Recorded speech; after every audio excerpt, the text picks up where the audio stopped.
Magandang araw mga bata!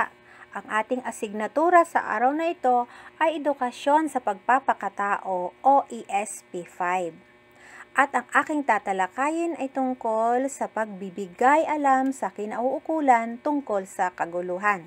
Tayo po ay nasa Quarter 2, Week 3. At ako po ang inyong teacher, Lani. Pagmasdan ang mga larawan. Tungkol saan ang mga ito? Tama!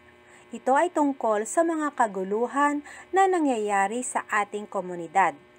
Ito ay maaaring karahasan tulad ng pagnanakaw, pananakit ng kapwa, pambubulas o bullying, at iba pa. Nakasaksi o nakakita ka na ba ng pangyayaring ganito? Ano ang ginawa mo? Nagbigay tulong ka ba? Ipinagbigay alam mo ba ito sa kinauukulan? Isa sa pinakamagandang kaugalian nating mga Pilipino ay ang pagiging matulungin sa kapwa.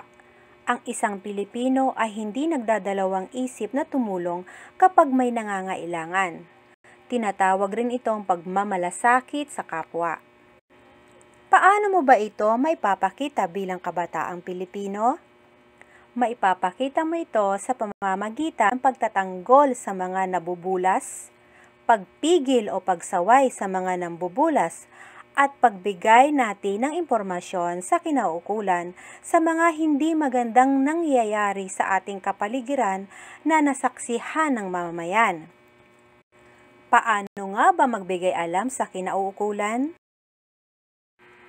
Napakahalaga na ikaw bilang bata ay marunong magbigay alam sa kinauukulan tungkol sa kaguluhan o insidente at marunong ka magmalasakit sa kapwa na sinasaktan, kinukutya o binubulas o bullying. Ipagbigay alam mo sa mga sumusunod na kinauukulan. Una, sa iyong pamayanan o komunidad ay ang tagapagpatupad ng batas tulad ng pulis at mga opisyal at tanod ng barangay. Ikalawa, sa loob ng paaralan ay ang iyong advisor at mga guro, guidance counselor at principal. Ikatlo, sa iyong tahanan at kapitbahayan ay ang iyong mga magulang o tagapangalaga naman at mga nakakatanda na maaari magtanggol o elders sa inyong komunidad.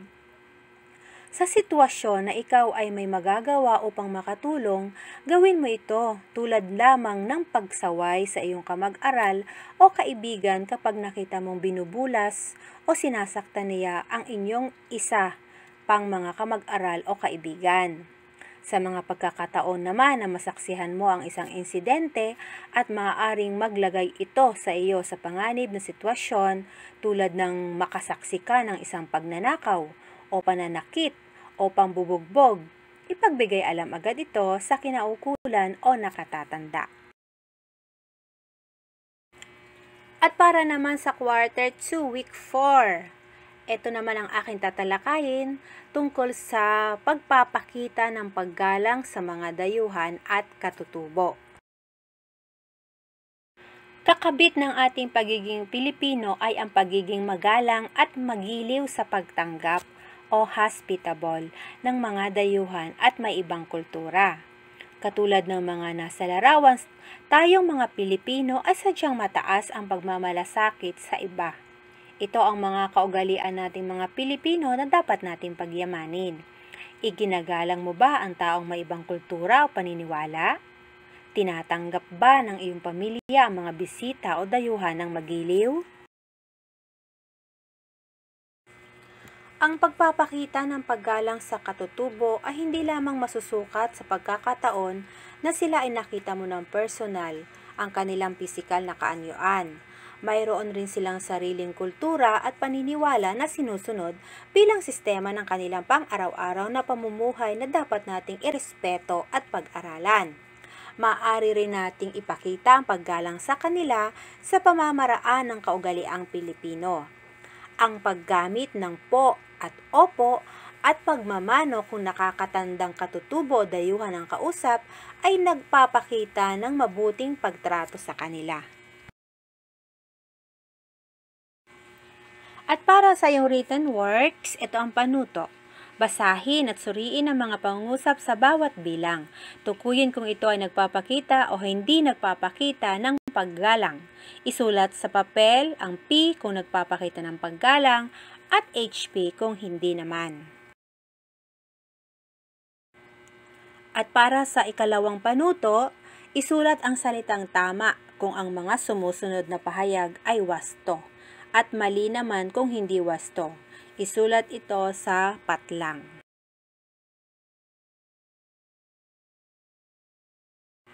At para sa iyong performance task, pagsulat ng reaksyong papel na sasagot sa sumusunod na tanong.